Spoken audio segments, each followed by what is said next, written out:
Chapter 2. Self-Discipline and Character. Henry Ward Beecher wrote, "Hold yourself responsible for a higher standard than anyone else expects of you. Never excuse yourself, never pity yourself. Be a hard master to yourself, and be lenient to everyone else." The development of character is the great business of life. Your ability to develop a reputation as a person of character and honor is the highest achievement of both social and business life.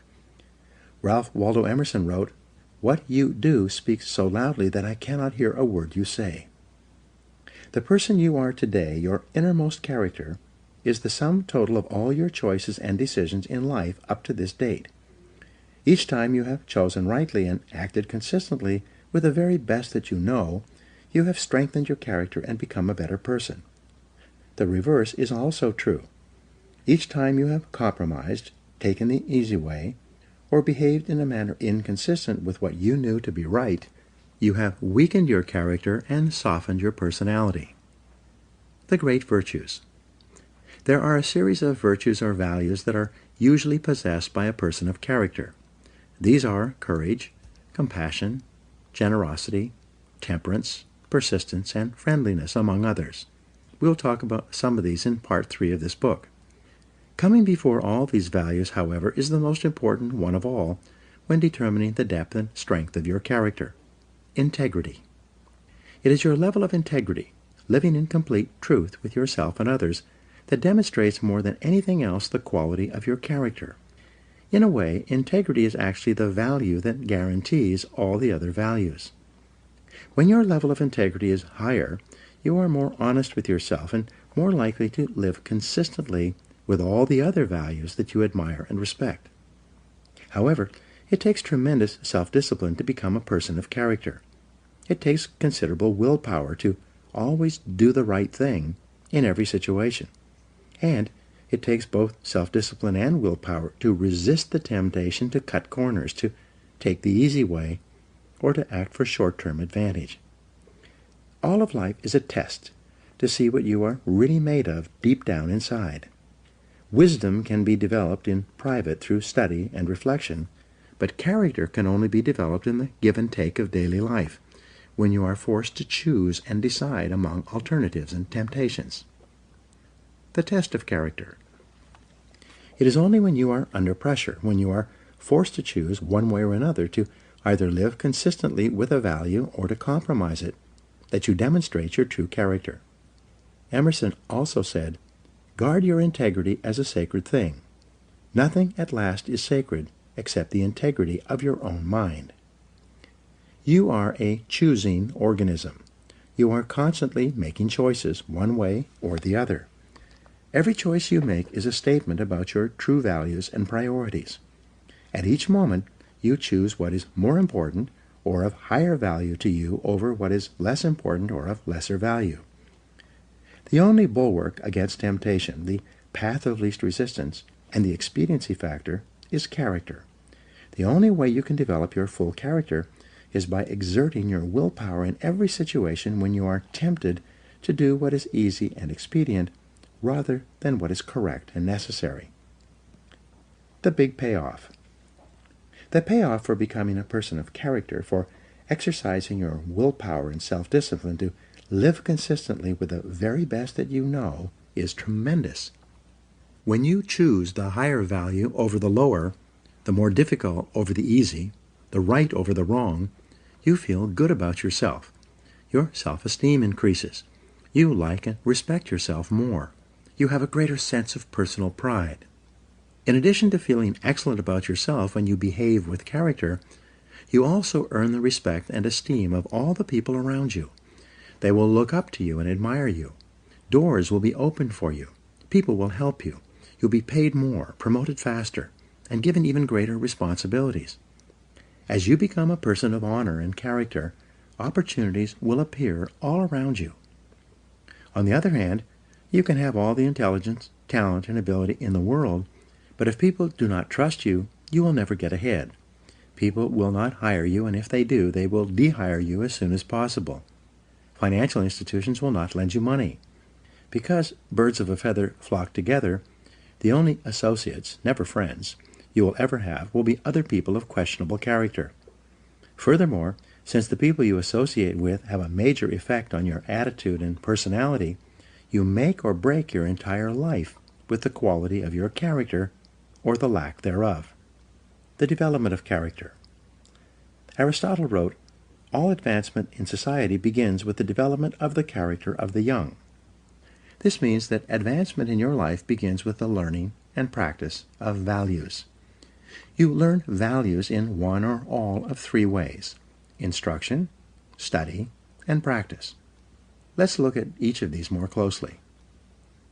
Teach your children values. One of the chief roles of parenting is to teach children values. This requires patient instruction and explaining values to them over and over again as they are growing up. Once is never enough. The value and the importance of living by that value must be explained. Parents must not only give illustrations, but also contrast the adherence to a value, especially that of telling the truth, with its opposite, that of lying or telling half-truths. Children are very susceptible to the lessons they receive from the important people in their lives as they are growing up. They accept what you say as their parent as a fact, as absolute truth. They absorb what you say like a sponge.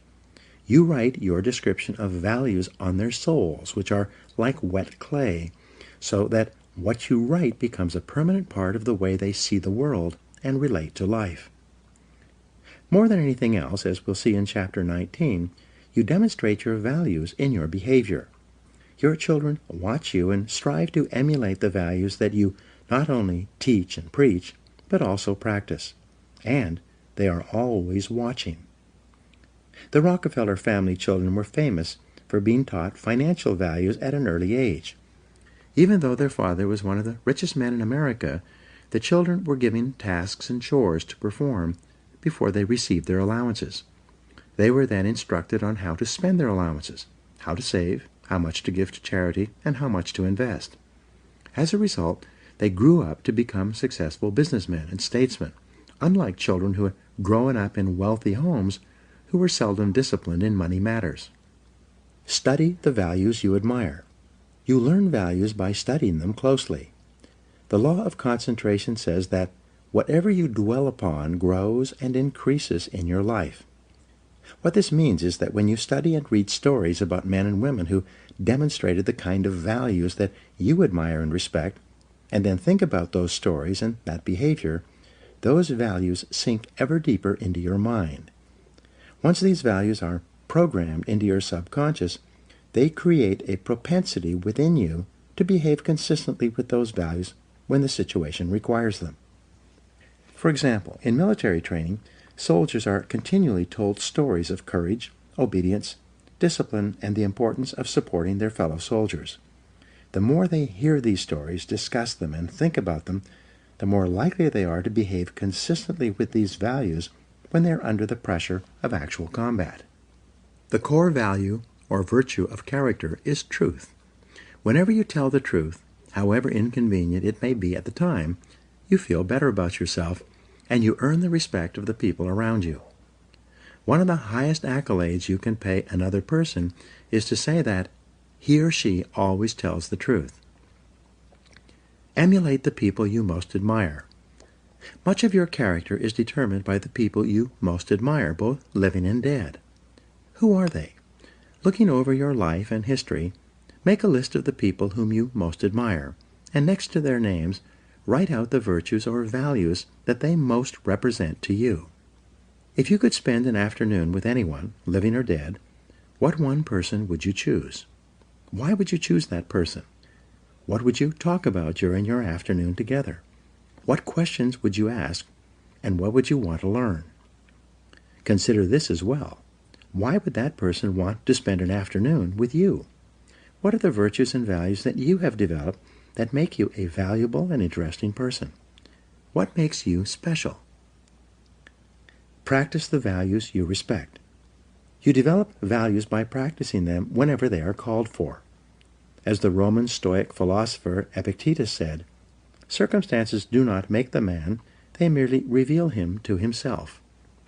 When a problem occurs, People tend to react automatically based on the highest values that they have developed up to that moment. We develop values by repetition, by behaving consistently with a particular value over and over again until it becomes a habit and locks in so that we come to practice it automatically. Men and women with highly developed characters behave in a manner consistent with their highest values, and they do so without thought or hesitation. There's no question in their minds about whether or not they are doing the right thing. The structure of personality. The psychology of character involves the three parts of your personality: your self-ideal, your self-image, and your self-esteem. Your self-ideal is that part of your mind composed of your values, virtues, ideals, goals, aspirations, and your idea of the very best person that you could possibly be. In other words, your self-ideal is composed of those values that you most admire in others and most aspire to possess in yourself. The most important part of your self-ideal is summarized in the word clarity. Superior people are those who are absolutely clear about who they are and what they believe. They have complete clarity about the values they believe in and what they stand for. They are not confused or indecisive. They are firm and resolute when it comes to any decision in which a value is involved. On the other hand, weak and irresolute people are fuzzy and unclear about their values. They have only a vague notion of what is right or wrong in any situation. As a result, they take the path of least resistance and act expediently. They do whatever seems to be the fastest and easiest thing to get what they want in the short term, giving little or no consideration or concern about the consequences of their acts. The evolution of character. In biology, life forms are categorized from the least to the most complex, from single-celled plankton all the way up to the increasingly complex spectrum of life to the human being. Similarly, human beings can be organized along a spectrum as well, from the least to the most developed. The lowest forms of humans are those with no values, virtues, or character. These people always act expediently and take the path of least resistance in their search for immediate gratification.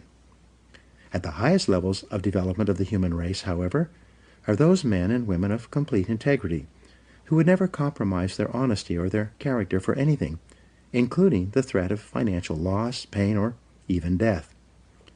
George Washington is famous for his honesty, which was demonstrated in the story in which he admitted that he had cut down the cherry tree. In the same vein, the founding fathers of the United States wrote that we hereby pledge our lives, our fortunes, and our sacred honor to the signing of the Declaration of Independence.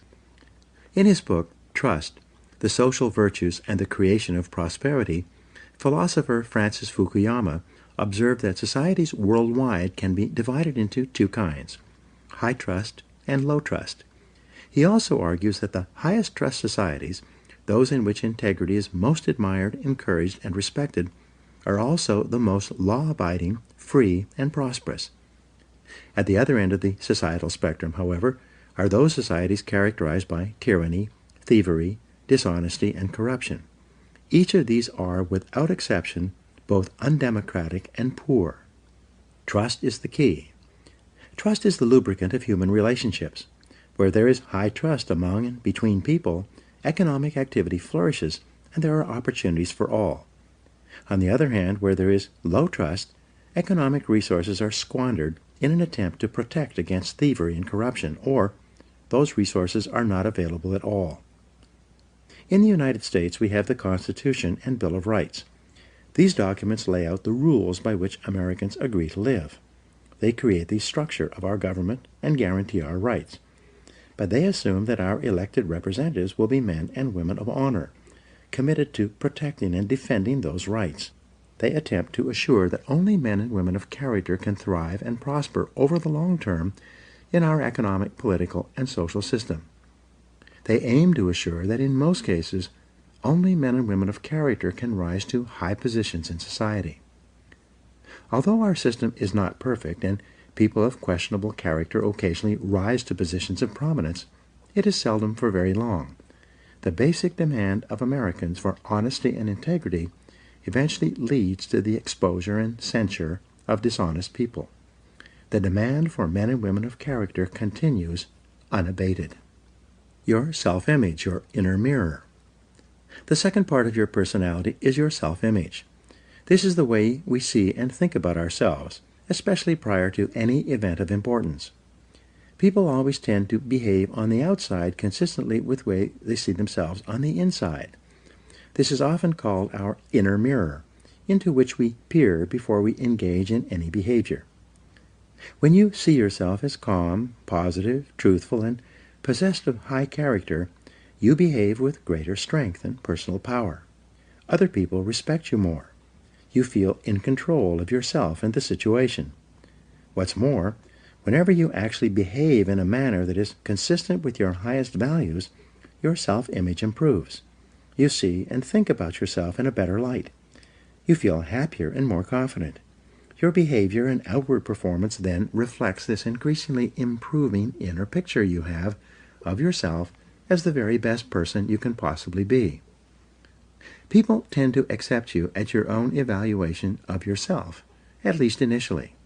If you see and think of yourself as an excellent person who is possessed of high character, you will treat other people with courtesy, grace, and respect. In turn, they will likewise treat you as a person of honor and character. Your self-esteem, how much you like yourself. The third part of your personality is your self-esteem. This is how you feel about yourself, your emotional core. Your self-esteem is defined as how much you like yourself. But it's more than only this. The more you see yourself as a valuable and important person, the more positive and optimistic you will be.